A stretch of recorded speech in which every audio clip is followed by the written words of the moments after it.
নমস্কার। প্রতি বছর পয়লা ডিসেম্বর সারা পৃথিবী জুড়ে পালিত হয় বিশ্ব এইডস দিবস। আমাদের দেশ এবং রাজ্যেও প্রতি বছর এই দিনটি অত্যন্ত গুরুত্বের সঙ্গে পালিত হয়ে আসছে।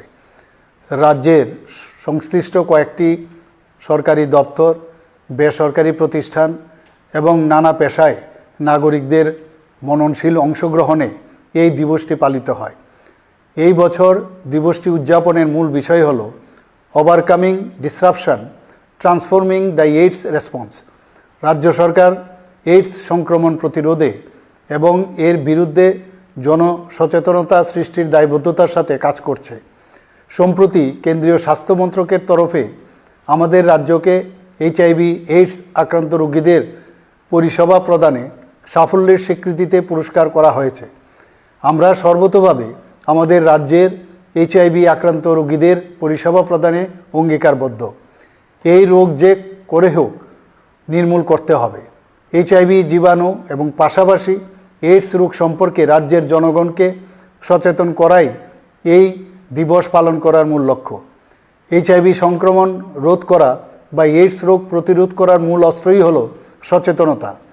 আক্রান্ত ব্যক্তির সঙ্গে অসুরক্ষিত যৌন সংসর্গ, শরীরে অপরীক্ষিত রক্ত ব্যবহার, একই সূচের বহুজনের ব্যবহার, নেশা গ্রহণ এবং আক্রান্ত মা থেকে শিশু, মূলত এই চারটি কারণে এইচআইভি জীবাণু শরীরে প্রবেশ করতে পারে। কেন্দ্রীয় স্বাস্থ্য ও পরিবার কল্যাণ মন্ত্রকের বিভিন্ন নীতি নির্দেশিকা মেনে জেলা, মহকুমা, ব্লক স্তর পর্যন্ত বিভিন্ন কর্মসূচি ও উদ্যোগ গৃহীত হয়। বিশ্ববিদ্যালয়, মহাবিদ্যালয়, বিদ্যালয় স্তরে নানাবিধ কর্মসূচি পালিত হচ্ছে। বিভিন্ন সরকারি দপ্তর ও স্বেচ্ছাসেবী প্রতিষ্ঠানের সার্বিক অংশগ্রহণের মাধ্যমে এই রোগ নিরাময়ের চেষ্টা চালিয়ে যাওয়া আমাদের দায়িত্ব। শিরাপথে মাদক ব্যবহারের ফলে যেভাবে আমাদের রাজ্যে এইচআইভি ছড়াচ্ছে, তা থেকে নিজেকে এবং পরিচিত সকলকে দূরে সরিয়ে রাখতে হবে। বাঁচাতে হবে নতুন প্রজন্মের ছেলে মেয়েদের। নেশামুক্ত রাজ্য গঠনে সকলকে এগিয়ে আসতে হবে।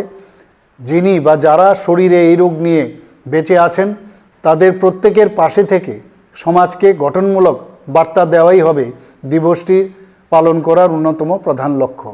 স্বাস্থ্য ও পরিবার কল্যাণ দপ্তর সহ অন্যান্য বিভিন্ন সরকারি দপ্তর, বেসরকারি সংস্থা ও প্রতিষ্ঠান যারা দায়বদ্ধতা নিয়ে এই রোগ প্রতিরোধের জন্য কাজ করেন, আমি তাদের সকলকে আন্তরিক শুভেচ্ছা জ্ঞাপন করছি। জনগণের সক্রিয় অংশগ্রহণের মাধ্যমে আমরা আগামীতে এই জীবাণুর সঙ্গে লড়াই করে তাকে পরাস্ত করতে পারব। নমস্কার।